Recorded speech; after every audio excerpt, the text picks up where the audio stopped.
the example I want to set to them is, and this is something I've learned at Weber, we call it the shadow of the kettle. You stay behind the kettle. Kettle's always up front. Brand's always up front. I want them to understand that Daddy will take time to talk to anybody about barbecue. This is the Meat America Podcast, presented by Code 3 Spices, produced by Red Meat Lover. And now your host, Joey and Mike. Today we're here with the man, Kevin Kolman, head grill master for Weber Grills. Be sure to listen all the way through this episode because at some point we'll give you instructions on how to register to win some free Weber kettles and Weber gear. Welcome back to another episode of the Meat America Podcast, presented by Code 3 Spices and sponsored by Grill Grate at grillgrate.com, Rockwood Charcoal at rockwoodcharcoal.com, and they can be found in retailers across the country, and Arden Spirits. Finally, we have a new sponsor today, Weber Kettle, and you can certainly find them in a whole host of retailers, online, offline, across the country. My name is Joe Lampe. I am also known as Joey Brisket, and I am the Chief Beef Officer at redmeatlover.com and Red Meat Lover on YouTube. I am here today with my homeboy, Mike Radosevich of Code 3 Spices and Code 3 Barbecue Supply. How we doing, Joe? What's up, brother? We've had a fun day filming, haven't we? It's been a great day. Who we talked to today? Oh, I forgot to mention, we're here in the catering kitchen of Sweet Baby Ray's here in Chicago. So we did actually meet with the man himself, Sweet Baby Ray, also known as Dave Raymond, and his nephew, Deuce Raymond. Just wrapped up an amazing podcast with Charlie McKenna of Lily Q's Barbecue. And I'll let you introduce our guest today. Right on. So everybody that's watching or listening, to my right, I have Kevin Kolman, the head grill master from Weber Grills.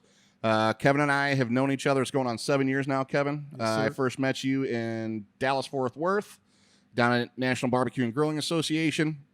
Had a chance to sit down with you and pick your brain for not as long as I wanted that first time I met you, but got to sit down at the table with you and Deuce. As a matter of fact, we became buddies. We hit it off. We sort of run around in the same circle of people. I think you're one of the most talented pit masters out there, grill masters out there. And I know Joe drove up with me from St. Louis yesterday, and he's like, man, I'm really excited to hear Kevin's story, this, that, and the other. So, Joe, I'm just going to sort of let you lead this off. One thing I will say is just want to give a quick shout out to National Barbecue and Grilling Association. Absolutely. That we both serve on the board with, and maybe we can talk that a little bit more about that a little bit later. But Joe, go ahead and start it off, buddy. Well, I don't think it would be an over-exaggeration to say you probably have most guys' dream job. You are the head grill master for Weber Kettle and, I guess Weber Grills in general. So tell us a little bit more about your journey and how did you get here? Yeah, it's probably the single greatest job in the history of jobs. Of mankind. And I've been extremely fortunate to work for the single greatest barbecue brand in the world. And it's been an amazing run. I started working there 2001 in the summers when Bill Stephen, whose father George started the business back in 1952. And so he would let me come back and work, which is awesome because I got to go down to school. And then I got into my master's work and he still let me come back and work. And then I got done with my master's degree down from Eastern Illinois. And Jim Stephen, whose father started the business, who was our president and CEO at the time, before now he's the chairman, he actually created a position doing product knowledge training around the U.S. So being colorblind, I knew how to fix the grills and I knew how to do all that other stuff. I had no idea how to cook. And so at that point for me, it was probably the single greatest opportunity I could have been given because I was doing company tours at the time. So I understood what raw materials do, how we manufacture, right? And I started befriending our head chef at our R&D lab, Edna Slosser, who was there 30-some years as our head chef. Her husband, Eric Slosser, was our chief engineer, which he was the one that designed the original Genesis grill. He's the one that designed the Weber Smoky Mountain. I mean, there's so many patents that he has. Just crazy smart German guy who, between the two of them, it was like, I'm learning a lot. So I would have issues in the field and I would go over to the R&D guys and then they would explain to me, the engineers, like, well, this is why we're designed. And they're getting into all these formulas of science. And I'm like, guys, just give me the layman's terms here. I don't understand all this other stuff. And so I started befriending Edna. And she was the one that for 30 some years, if the grills worked properly, they went forward. If they didn't, they didn't. And Jim and our CFO and our head of our marketing, Mike Kempster Sr., were the three amigos. They made all the decisions, and they would go directly to her every single time, no matter what grill came out, no matter what accessory. If it worked and she gave it the approval, it went through. And so I started cooking with her, and for me, being colorblind, it was really hard for me to tell when anything was done, right? And so I learned how important temperature and time was. And so it was really cool. Like early on, she would get meat coming out of the freezer, like, "Hey, this is coming up to date. Do you want to take this home?" I'm like, "Hell yeah, I'm getting free meat, like kick ass." And then it was like when we redesigned the Weber Smoky Mountain and put the larger water pan in there and did the thermometers, they were like, "Hey, can you take this prototype home and cook on it? And then here's the meat and here's your charcoal." And I'm like, no, I don't want to. I'm like, holy, now I'm getting free meat, free grills, free charcoal. This is totally kick ass. And so I got so absorbed into this science of barbecue that I learned to cook after I had that foundation. So the cool part was, like, every day I would get up at 7, go into work, check blogs, go by Edna. We would talk about what we were cooking for lunch because she cooked every day. The R&D guys paid $3. The Weber paid for the meat. We tested, and I would go back to my desk at 3, check blogs, check email, and then head on home. And so I was in this learning environment that was so rich because I could see how we designed and engineered. I saw how we manufactured. And so from there it was, "Hey, we love your presentation skills. Can you try doing this radio spot? Can you do this teaching spot? Can you?" And I just wanted to be all part of how to know this, right? Mm-hmm. Because the biggest learning point for me was understanding that my definition of Weber, and it's many different definitions to people, but my definition of Weber is, it is the perfect marriage of art and science. We've perfected the art of, or the science of grilling.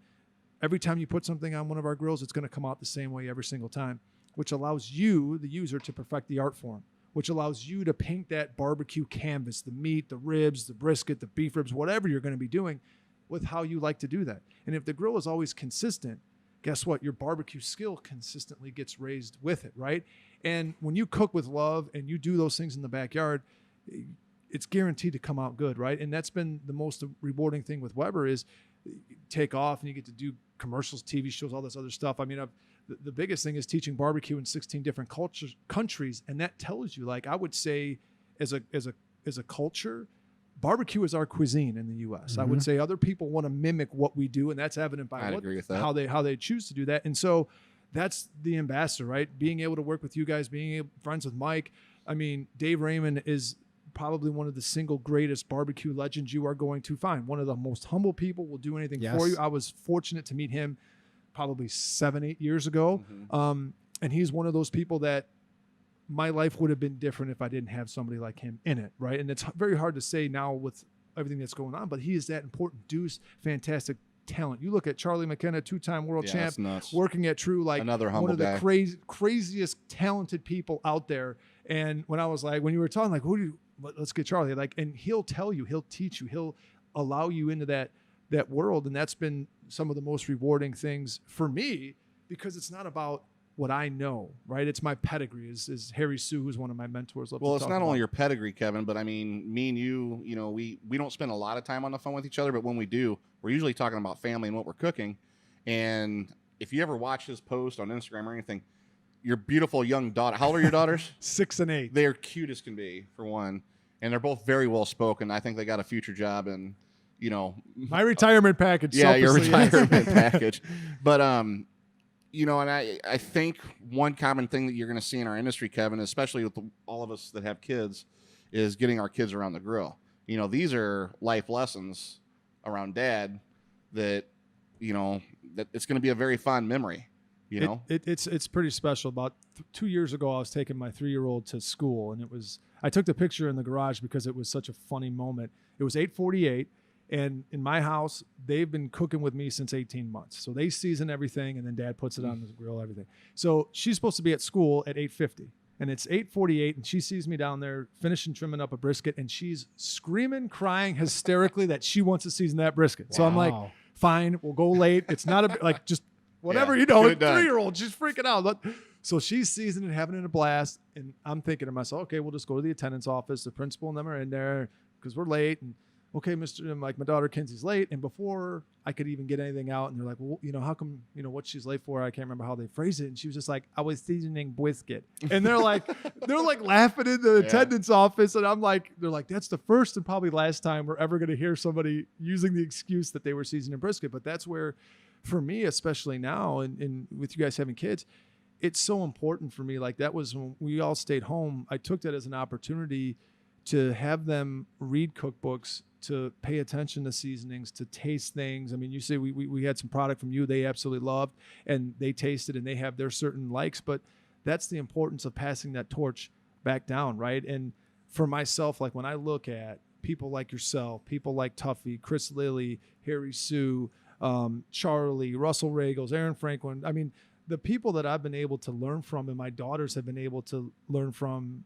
is not normal, right? And so when I can pass that knowledge back down to people and they can help, that's the most rewarding thing about anything that we can do, because that's a legacy that you create, right? It's not about me and the food. Like people always ask, what's your favorite thing to cook? It's never about what I love to cook. It's always about, what do you want? Because if I can cook something that's going to create that memory in your backyard, just like cooking on a kettle for the first time you do something really well and your family's like, that was the best. And then you pour a little more of that bourbon in the glass because you're drinking to celebrate, not drinking to forget that bad meal.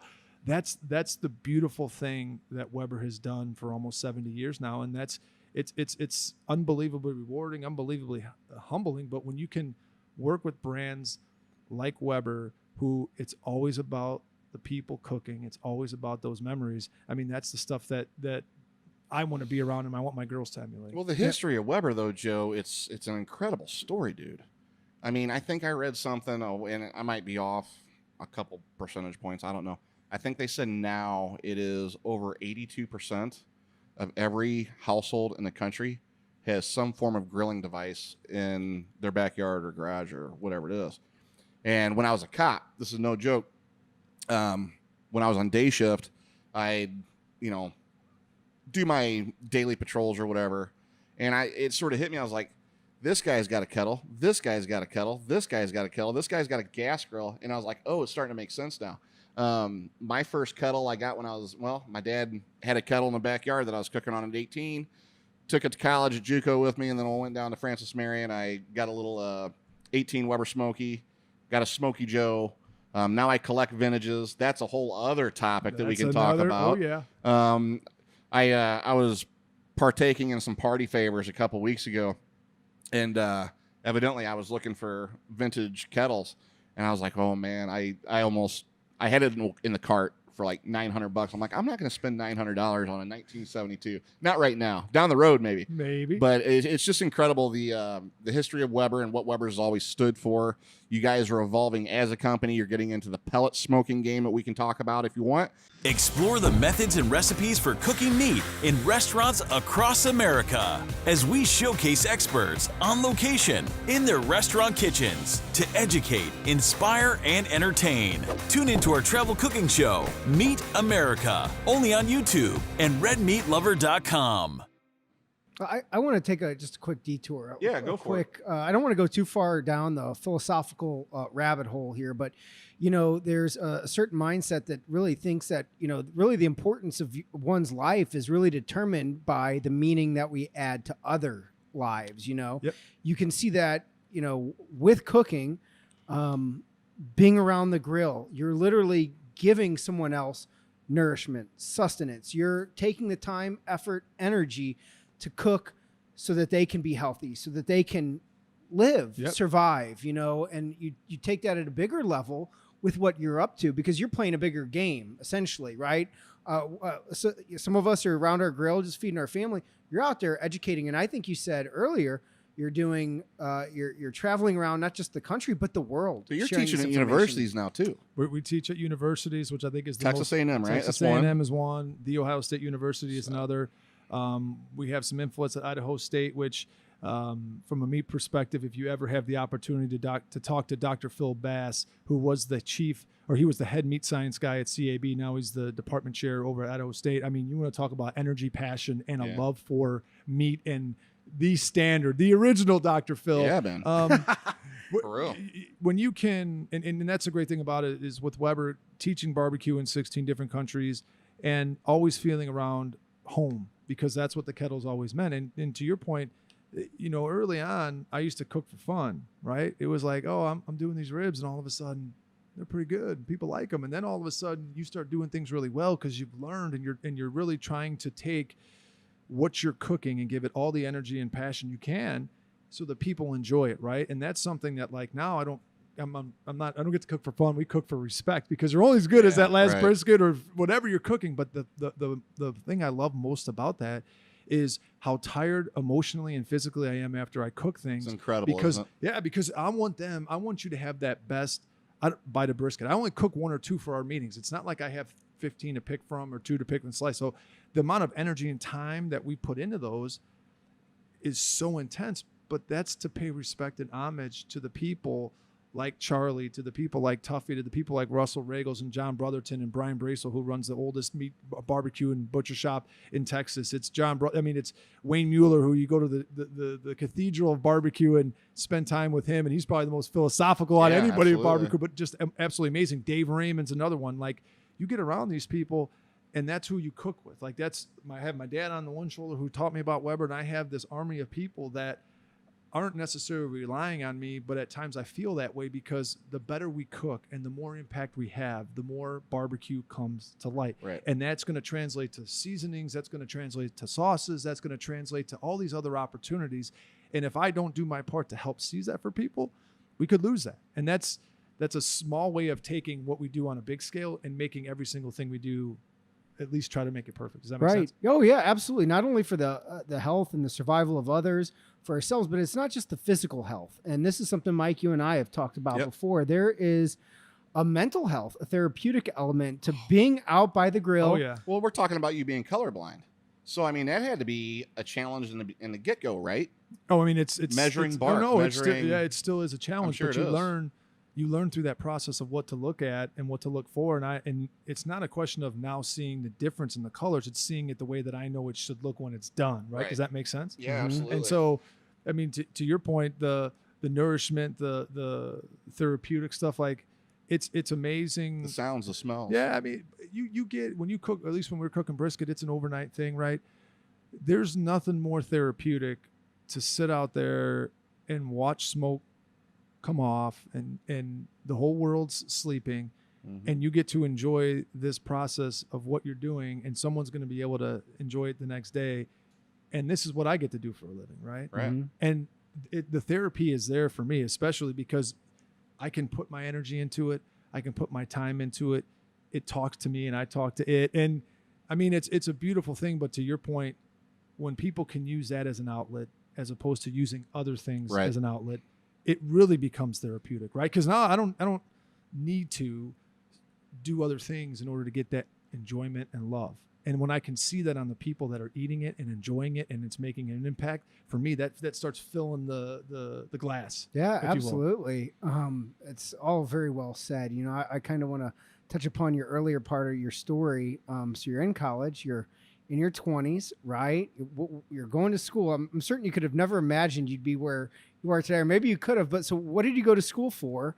And do you even use any of that for what you're doing? It's funny you say that, because there wasn't a grill master or a head grill master in our company's history, right? And so to me, and Jim has said it to me, and Bill Steven have said it to me, and it's the most rewarding comment I probably will ever have professionally and some personally, was, Kevin, our dad invented this kettle, but you have brought this experience of cooking and energy to life. And even when I was with Edna back in the day, when she was just getting ready to retire, and Jim went to her and he was like, yeah, you know, he's pretty good, isn't he? But you'll always be better. And she's like, Jim, he's way past me right now. And it was one of those teary-eyed comments, because she was so hard. Old German lady, like, I came in looking a pound overweight. I was fat, so hard to get used to and learn and absorb. But if you broke that shell out, man, she gave you the keys to the city. And my background, so it's funny, I went down to Eastern Illinois University. Background is in education, so physical education, which, I mean, at that point, I was trying to be a history major, but I was dyslexic, and they didn't figure that out until my master's work. So I went to physical education, and one of my professors at the time, Dr. Hussey, was like, you know, you seem to do really well when we're in the lab and the books, But when it comes to all the reading, it would just get a little bit backwards up here, right? And so when I would get tested and I could stand or I could actually maneuver, my grades were extremely solid. So I took that same mentality into my master's work. But the fraternity life, like you say, you could have never imagined it. No, but I was the tailgate chair when I first started out in my fraternity, right? So yeah, man, it worked really. And Kevin throws the best tailgates, and we had Weber's down there. And never in my wildest dreams would you think I'm doing what I'm doing now. Yeah. And then, graduated. Our fraternity had a huge problem with drug abuse, hazing, alcohol. Had to throw a lot of people out. Had to restructure it. My national fraternity hired me back for grad work. So, I pulled a Van Wilder. I had 4 fun years or 3 fun years, and they were going to pay for 2, and Eastern picked up the bill for that. And so, for me, having English teachers when I went to high school locally here, tell my parents that I wouldn't graduate from high school, that, he's not going to make it. Maybe they should have been paying more attention to the kid is maybe dyslexic or has a disability that we're not finding, right? Because how different my life maybe could have been if somebody would have actually believed that I could do what I was doing, right? Which Jim and Bill and Weber has allowed me, has given me that platform to do that. So having that background in education and public speaking and other things, the speaking part just came naturally. Now the skill of actually putting in the time and the energy and everything else, and you talk about therapy, I love that time with a pit. So I have a couple prototypes now. Give me the heartbeat of the pit, right? You give me a new grill at home, smoke fire. I had that about a year and a half ago. Man, it's like first year of marriage. The first 364 days are awesome. Then you get to the first year and you're like, what the heck happened? Everything has changed, right? So I want to beat the thing up, and I want to cook, and I want to do as much so I can of this thing so I can get to the heartbeat, because I want to get past that, oh, I love it, it's so new and I'm the only one that has it, to how am I going to help make this better for a consumer in the backyard to cook, right? And that's where the education, the process, and all that stuff kind of came in for me and you're similar to it with the way you guys do things, right? Some people could say, now I wouldn't be one of those, but you are very much experts in the field and extremely good at what you do, but you're very process-oriented people, right? Because you want to learn what that process is, and then you get to that point to then teaching it. And that's where, for me, starting out in R&D was turning in reports and understanding process, and that's what's sped up my maturation of learning, because I can eliminate a lot of the variables, but just understanding how I built that process from the beginning, if that makes sense. So the education for me was such a huge thing, because it helped me learn how I can go about that stuff. Does that make sense? It does. And I know, Mike, you're dying to ask some questions. I want to get one more out. It's because it's about you. I know, well, you're tied into Weber, but I've always heard, throughout my entire life, that if you do something you love, you'll never work another day again. Now, I've spent the last couple of years litmus testing that, and what I find is there's still little itches, scratches, bruises, little annoyances, but loving it allows you to get through that. For all the guys who are listening at home that may be gunning for your job one day, can you share with us what are some of those things that come up, those annoyances that you people just expect that maybe I see? Even you're just sitting around the grill all day perfecting it. What's a real day in your work life like? You just said it best. All these people that are gunning for my job, and the thing about it is, there's no one gunning for my job, because one, you're probably not going to do it as good as I am because of the lineage of who gave me the job and everything else. But understand, I hope you come for my job. If you're that good and you're that passionate and you're that excited about barbecue, you know how much that's going to help Weber translate for the next 20, 30, 40 years? Come and take my job. Or matter of fact, come and take and let me learn from you. That's the cool thing about it is, you know what I mean? It's not a bad thing. I'm fortunate that I was given this responsibility by the Stephen family, and it continues to this day, and I love it, and they are very extremely appreciative of that. But it's not about me and what I do. It's the journey. It's the taking Mike and learning from him and learning from Dave and giving other people the opportunity to partner and do things with Weber. Like Tuffy, we were able to have Tuffy in February and cook with him, and hopefully we can start getting some things going. And Harry's another one that so it's you could come and take it, please. Make the example. Do it for and this is getting into a bigger discussion, but do it for the right reasons. Because it's not about Kevin Kolman. It's never been about Kevin Kolman. Won't ever be about Kevin Kolman. It is about trying to provide Weber the greatest experiential brand marketing that I can, right? It's me trying to bring this thing to life. And if we can get more people that are chasing me, imagine what that's going to look like in 20 years, because they're going to pass me up, and I'm going to sit back, and what's going to be the happiest day that I am? I'm going to sit back and have my bourbon, and I'm going to enjoy what they're doing, because I helped build that. And that's the one thing. You look at the kettle 70 years ago and what it did for people in the backyard, and what it's doing now, and what Weber's going to do in 70 years from now.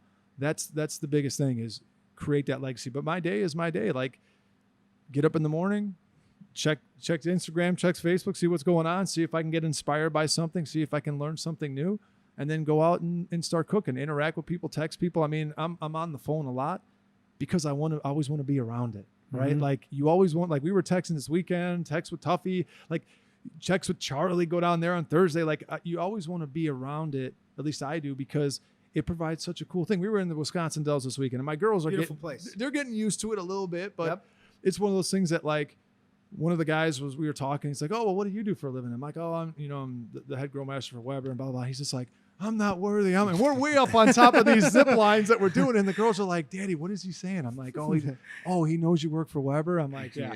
And that's, he's fanboying. Yeah, but there's people that we walk around sometimes, Mariano's, and people will see me, and the girls will be like, Daddy, what, he's doing chicken wings, and they'll give feedback too. And it's fun, because the example I want to set to them is, and this is something I've learned at Weber, we call it the shadow of the kettle. You stay behind the kettle. Kettle's always up front. Brand's always up front. I want them to understand that Daddy will take time to talk to anybody about barbecue. My guys, Dustin Green and Jason Pruitt, who Dustin's our culinary grill master, Jason Pruitt's our training manager, like some of the best, badasses. Dustin can recreate any dish that we taste. I mean, he's next level. I mean, I've worked with some of the best. He's next level. Jason, the way that guy can talk, he's got a Southern background. The passion he has for Weber are second to none. But we can be walking in an airport. We were walking back from Camp Brisket in Texas, in College Station, and the guy stops me, doesn't say anything to them, wants to talk to me about brisket, and then finally his boss comes over and is like, hey, we got to get going. We're getting on a plane coming from Arizona Father's Day weekend. Plane's delayed. It's 2:30 in the morning. I'm sitting there. They're sitting there.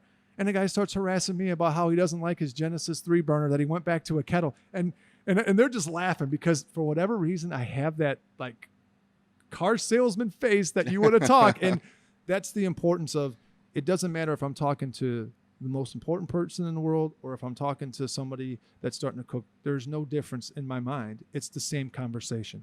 Inspiration, help teach you how to cook, make your food better, show your family how important getting back together is and cooking together, and then we're all winning. Like, it's a simple equation. It's not anything, oh, I cook the best. I cook really good food. Yeah, because I use really good products, and I use really good meat, and I use really good seasoning, and I use a great methodology that I've learned. It's pretty simple when you break that down to people. But I'm only as good as the people that I'm teaching and cooking, right? Mm-hmm. And that's where, you know, if we can spend time giving back, and Dave Raymond's one of those examples. So he will give you as much or as little time as you ask, and that's a legend. Like, there's no way to even explain it. Not even explain it. And that's like, I'm sitting on the shoulders of giants, right? Like Jim Stephen, the Sweet Baby Ray Dave, like Charlie, Tuffy, Chris, like you sit with these people.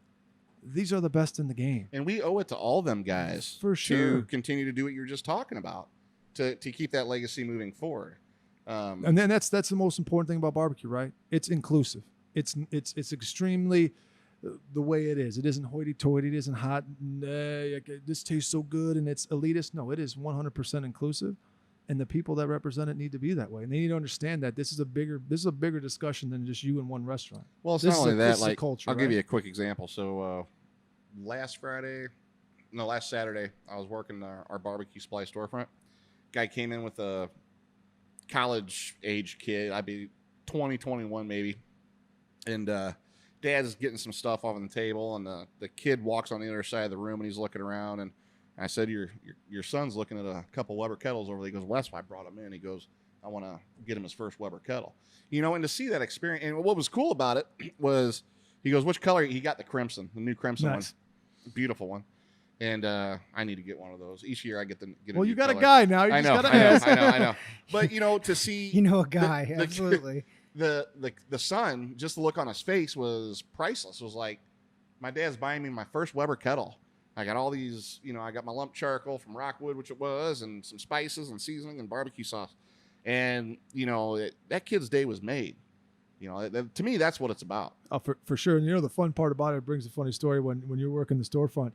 We've probably talked 4 or 5 times when you work in the storefront and somebody walk in, and instead of you telling them to wait, you'll be like, hey, let me call you back. And then 10 minutes later, they'll call me back. And that's the kind of folk that you want to be around, right? Those are the kind of people that will take the extra moments of time and make the difference. Because just like with you, the cool thing about what you guys get to do for a living is see the reward. You're seeing a father passing that torch to his son to get a Absolutely, kettle. man. And in your eyes, you know what that's going to do to him, right? You know what the seasonings are going to do to him. You know what this is how big of an impact this is going to make on their life. And that's a pretty amazing thing to be able to see. That kid was from in twice this week, just picking up new stuff, because he wants to experiment.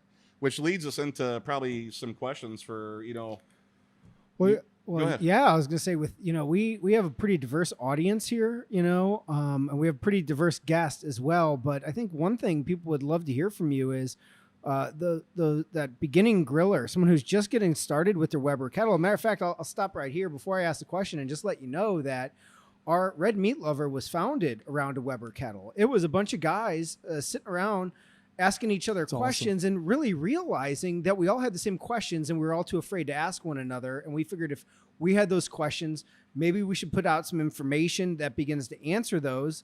But what are some tips and tricks that you would give for that person who's just getting started around the grill? And then, in my world, I always, when we're teaching, doing things, doesn't matter who it is, give me your skill on a scale of 1 to 10.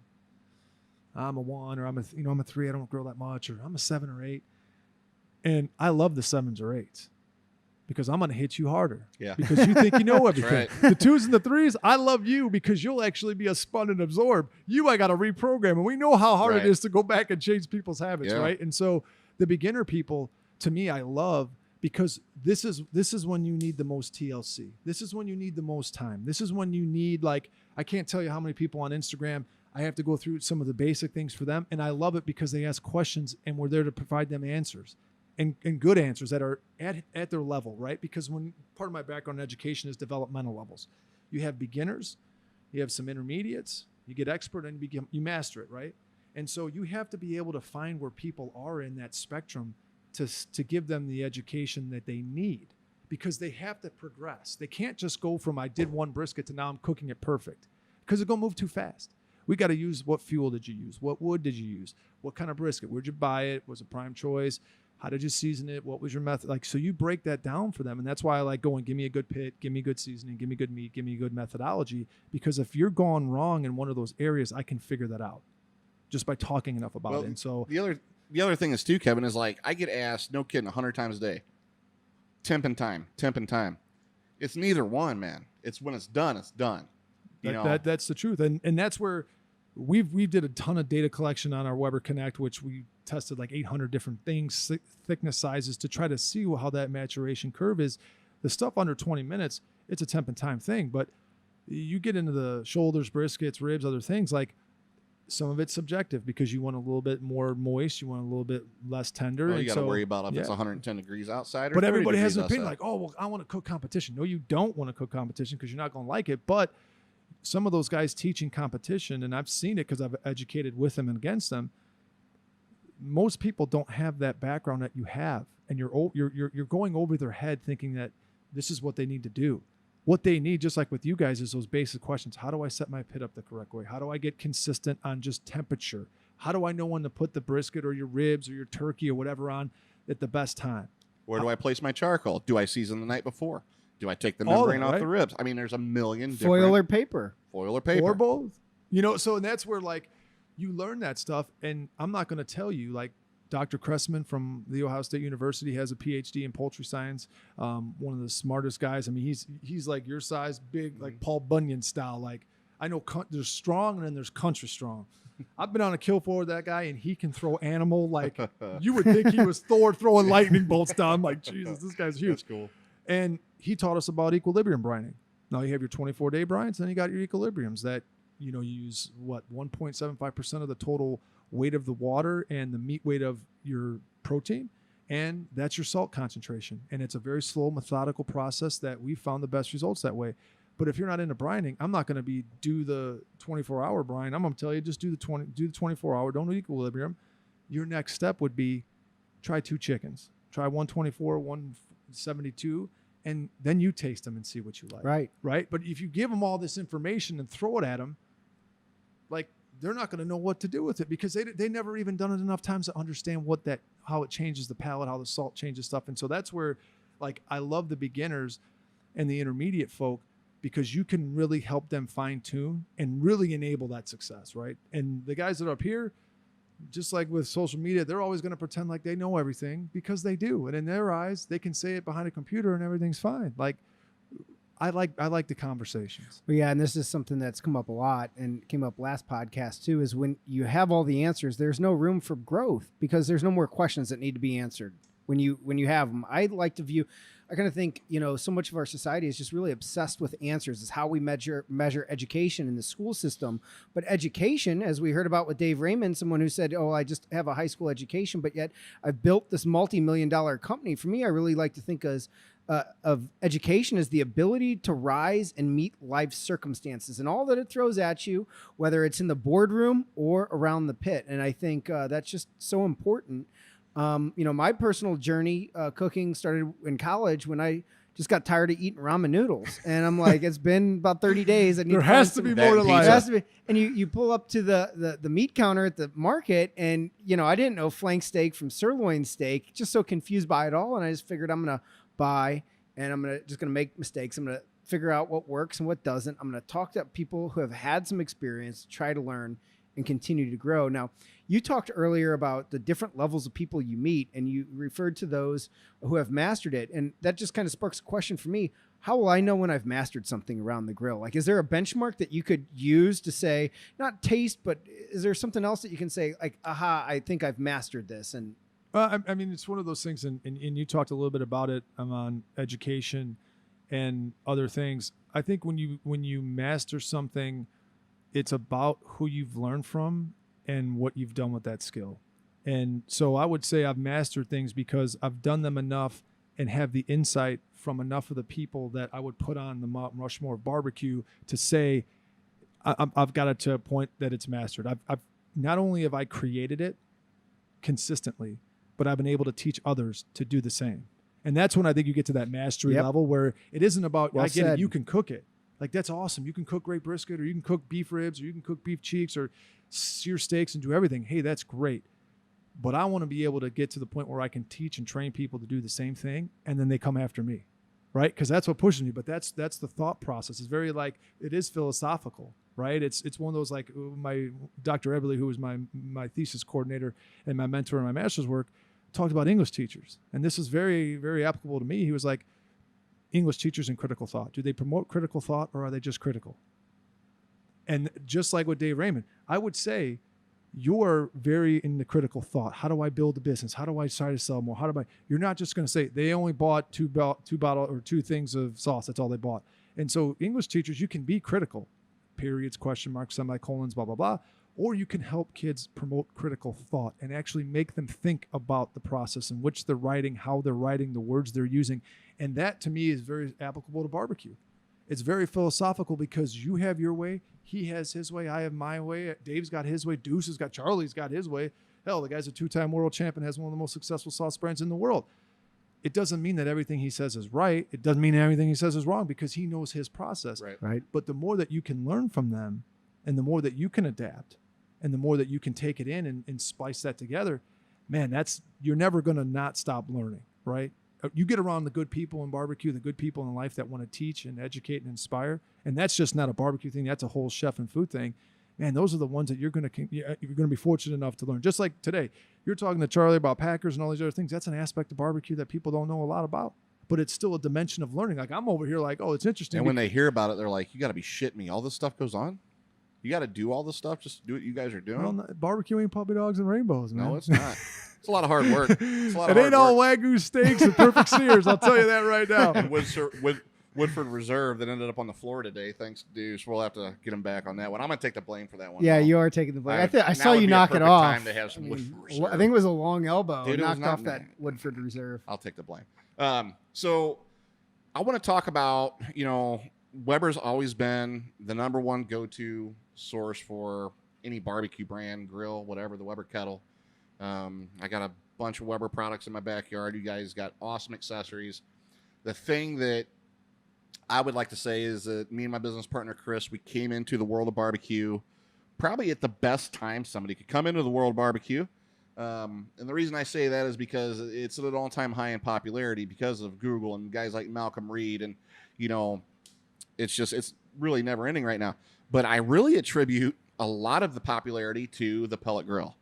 And we have so many people coming into our storefront now buying their first smoker. A lot of people are turned off or scared or nervous to pull the trigger on, a stick burner, offset, whatever it might be. So the pellet grill industry has really, I would say, evolved dramatically in getting people to just join in and see what it's about. You guys just recently came out with a smoke fire. I've seen it in person. It's as sexy as can be. I like the hopper on the back. I like to think it reminds me of myself. Yeah.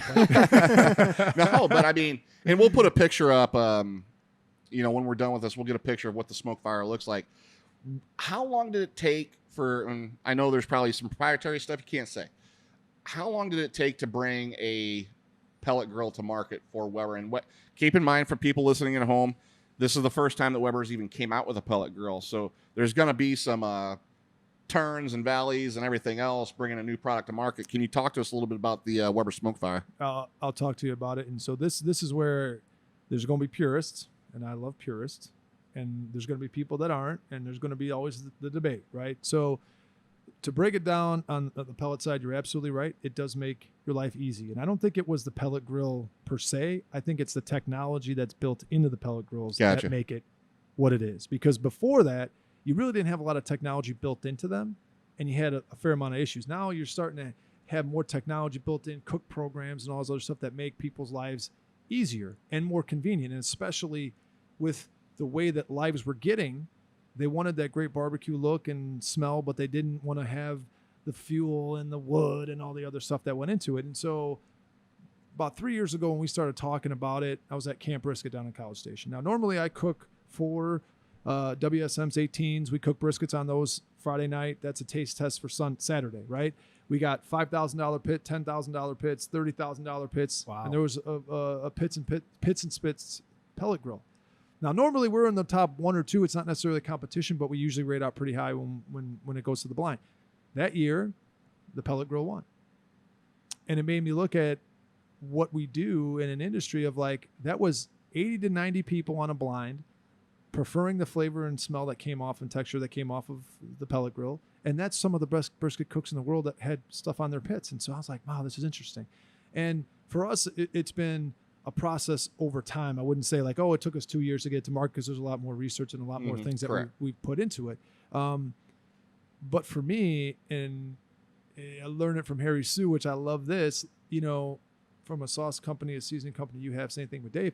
If people are using barbecue sauce on microwave chicken, I'm okay with that, because we're still part of an equation. And we can't get to the point where we're so elitist that, they're not doing it this way. They're not, I get it. Let's move on. As a barbecue industry, we have to try to be as inclusive and as easy as we can. And if more and more people are getting into the pellet game, because it's easy, because they can cook great things, because now I got ribs and I buy more seasoning and I'm buying more sauce because we're cooking. Hey, man. That's the thing. We're all winning. That's the thing. Everyone So is. that's my biggest pet peeve. So I'm on my phone all day. I'm on Instagram all day, managing our accounts, talking to people, responding to people. It's a lonely life. Then you go into these forums. Works harder than anyone I've and seen. it's somebody that says, they just on a pellet grill. And it's like, listen here, dude. Not everybody has 10 hours to sit in their backyard to do a brisket. So, matter of fact, I had to make a delivery about an hour south of Chicago. This was 5 years ago. Smoking a pork butt, woke up at 7:30 in the morning, had everything ready. It was on at 8. I drove 3 hours north, did my business, came back 4 hours total later, and my pit's still sitting at 225, and I still got a half a hopper of pellets. That's convenience. That was creating a solution for my needs that day. And I just, it frustrates the hell out of me whenever you got guys, basically just digging on, you're on a pellet grill. But they're always going to dig. And that's where, you're going to love it and you're going to hate it. End of the day, you're still a fan of barbecue. And so that's where it sits. And for me, pellet cooking, the challenge for us is we revolutionized the grilling industry back in 52 with the kettle. We did it with the Genesis with the flavorizer bars, which now everybody has in their gas grills. You don't really find any other gas grill doesn't have the triangular bars in them, eliminating the lava rock. This is the first pellet, and I've had almost every single pellet grill in my backyard. I was double to double for a year on almost everything that was out.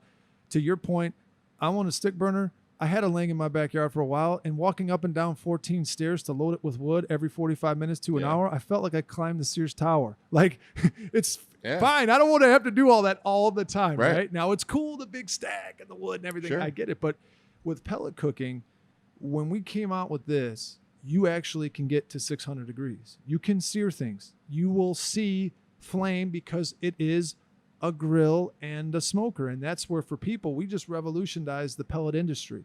Now I look forward to what happens in 2 or 3 years when people start mimicking the way that we're doing it and don't have to have the whole sheet in there, that doesn't have to foil, that actually can cook with live fire. It's amazing to me, and I find it sometimes funny, that you see these barbecue guys and they're like, oh, it's a pellet grill. There's searing and everything else. Well, yeah, you guys cook on kettles and you cook on gas grills and you see the caramelization all the time. Now it's on a pellet grill and it blows your mind. Right. Because you've been conditioned to think that it shouldn't respond like a grill. And that's just what we did.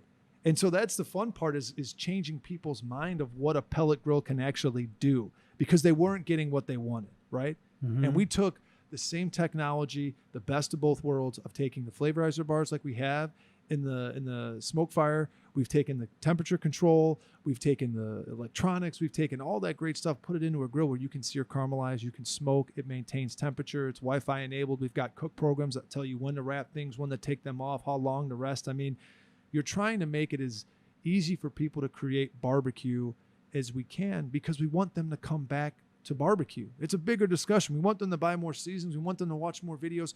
We want them to spend more time with their family. Absolutely. But I would rather have the world of barbecue being the ones leading that industry of food than some of the other people out there where it's way more about them and not more about the community like we have as a barbecue culture, right? And that's part of this bigger thing of providing great grills and great products for people to come back, because if they don't, guess what? They're cooking inside or they're going out to eat. They're not making those memories. They're missing the opportunity to sell a father and a son a kettle and seasonings and wood and charcoal and chimney starters and all this fun stuff that they're going to start this maturation in the barbecue the right way. And that's such an awesome thing for us. And that's where, like, you got to have a bigger picture in mind when you're talking about barbecue and what it can do for people, as opposed to just like, it's not a purist, or it's got you're going to have issues with almost any grill that you have. It's just part of life. Well, it is not perfect or foolproof. Let's touch on pellet grills a little bit more. I mean, off the top of my head, I don't know. I mean, I've cooked on maybe 7 or 8 different brands of pellet grills. I don't know if I've cooked on a pellet grill yet, because I haven't cooked on a smoke fire yet. I haven't seen a pellet grill get over 485, 500 degrees without the help of some kind of assistance, whether it's like, those flash pens that you could put at the front where it redirects heat on the center of that. That's pretty impressive to get it 600. I know Yoder's out there. I know there's a couple other ones out there that can get high temps, but that is pretty impressive, though. And that changes the style of pellet grilling, because now you could do a reverse sear, all on the same grill.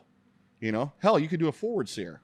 You can do anything in particular that you want on there, and that's the fun part about designing a product. And we have some of the best engineers. We have some of the best minds when it comes to barbecue.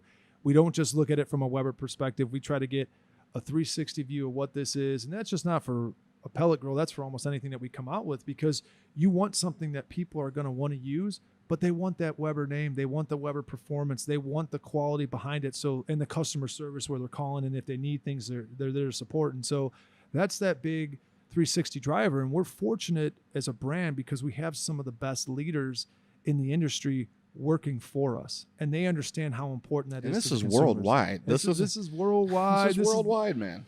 It's a global phenomenon, which is, it's funny. Everybody that, even if you don't have a Weber, you're like, oh yeah, I got a Weber. That's how it works. Like, what one looks like. I got a 5-burner Weber. Man, we don't make 5 burners, but okay, it's a Weber. It's fine. It's what you think. And that's why we've, on our channel, we've done every video so far, except for maybe one on a Weber kettle, because I call it an everyman grill. Almost everyone, as you mentioned, I think you said 80% have something like this in their backyard. So the stuff that we're doing, the experiments, the different trials, someone can ostensibly go home and recreate on their own and find out, what do they like? Does it work for them? Yep. And that's the important part. What we've seen this year especially is a resurgence in the charcoal, right? And People are buying more charcoal. They're buying more charcoal grills, more charcoal accessories.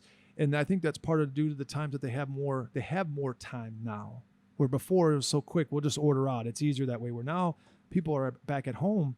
And the great thing that we're seeing is they're spending and they're giving value back to cooking at home, to being outside, to making those same memories, right? And that's important because you could have skipped another generation. My dad, we used to call it the walk of shame, right? He first taught me way back in the day. I remember his kettle, and he'd have steaks on there, and he'd take them up to my mom, and she'd cut into it, and wasn't cooked all the way, so the walk of shame back down to the grill to put it back on. But that's part of the importance of what I learned from him was understanding what Weber is and how important that was to our backyard. He had 3 grills in his life. One was a kettle, one was a Genesis 3000, and I got a Summit 650 probably 15 years ago. One of the best grills we've ever made. And that's what he taught me, but that's the maturation point for people is teaching and getting back in the backyard. And your videos are probably way more a part of the times now than probably when you filmed them, because there is more people spending time on kettle grills and on charcoal than there have been before, which is awesome. Yeah. Yeah, you talked about the grills in your backyard, so I have to ask, how many are back there, and is the missus getting on you to get rid of any of them? On the record, we have 55. We're on a we're on a first out basis now. So I do have some. If she leaves you, I'm single. So well, we can do sort of that one where Adam Sandler, they're firefighters. We can maybe play that card for a while. So I can cook on those 55. We can have it. I mean, we've got some really cool custom pieces that I have in there that I probably will never cook on, that will stay inside because they just mean a lot to me. Some of them are prototypes that I've had probably 10 years, but it's important to me, at least in my mind, when I look out and we have our patio and we have grills and we have a shed full, and then there's a holding tank. Some call it the grill graveyard. I call it the holding tank. I need firepower. I have to go get that. Like, we have a military with a lot of planes. They're not just all stored in one place. Right. Like, you have to go out, and I like keeping the prototypes out there. I like seeing them because it reminds me that people like myself and others at Weber spend the time to cook on these, to beat on these, to get the heartbeat of these, so we create the best products for people to use in their backyards. The reason why they're always phenomenal to use, because we spend so much time cooking on them before they even come out. And it's always good for me to get that visual look, because it's just a constant reminder of, hey, you have to cook. Even when I don't want to cook, even when I'm tired, I don't want to put anything on, like, I got to cook, because it's not about me. It's about getting those grills to people to cook on that won't have problems, that create the best barbecue, that keep them coming back and buying spices and seasoning and everything else. Yeah, I didn't know what to expect with this interview. I didn't know a lot about you, but I just have to say, I just love your philosophy, your constitution when it comes to cooking. I'm really, I want to acknowledge you for that, because I think with your position, being able to spread that and share that with others is just so powerful, really. So, we're almost out of time, though, unfortunately. Mike, do you have any other questions for Kevin? I don't, man. I just, proud to call you a friend. I'm really proud of who you are as a man, as a human being, and I look up to you. And I plan on spending a lot more time with you down the road, especially with MBBQA. Absolutely. We're extremely fortunate to be on this podcast with you guys, to be educating and inspiring people. And that's important, because this could be the next generational thing that people look forward to, right? And to have you guys give us the opportunity to talk barbecue, to educate, inspire, is extremely important. So thank you guys for all that you do for barbecue. Thank you for allowing us to come on here and speak. And I look forward to interacting and listening and hanging out and, all that other stuff, because that's the important part of what we get to do. And this is part of the celebration of that. But without people like yourself that put the time in, Dave and Deuce and Charlie and Tuffy and Mo and everybody else in the barbecue world that tries to get back, it's a very important community, and we're very blessed that you gave us the opportunity to talk about it. Oh, man, it's my pleasure. Thank you again for being on. Why don't you tell everyone at home and who's watching how they can find you personally around the entire interwebs, and how they can find Weber? So we can find Weber on Facebook and Instagram, all the major platforms. You can find me, Weber Grillmaster, Kevin Kolman, Weber Grillmaster. It's Kolman, not Coleman. And trust me, somebody in New York asked me that question on an interview. Isn't it weird that your last name is Coleman, but you work for Weber? And I was like, why would you ask that right now live on TV? And I was like, well, it sounds the same, but it's spelled different, so I think we'll be okay. Instagram, Kevin_Kolman. And we're here to answer questions, inspire, and continue to educate and try to make a difference. Well, that's fantastic. Thanks again for being on today. I really enjoyed our time with you. If everyone at home who's watching this, if you guys enjoyed this interview, you guys know the drill. Go ahead and hit that big thumbs up like button, or even better, subscribe to our channel so you can so you'll never miss a beat. Also, let us know what you think. Share with us in the comments below. If you're listening to this podcast, well, the greatest compliment you could pay to any of us is to go on iTunes, give us 5 stars, and share a comment about what you thought. In the meantime, continue to follow us as we meet America. We'll see you soon. Subscribe to our podcast and YouTube channel at redmeatlover.com and learn more at meetamericapodcast.com.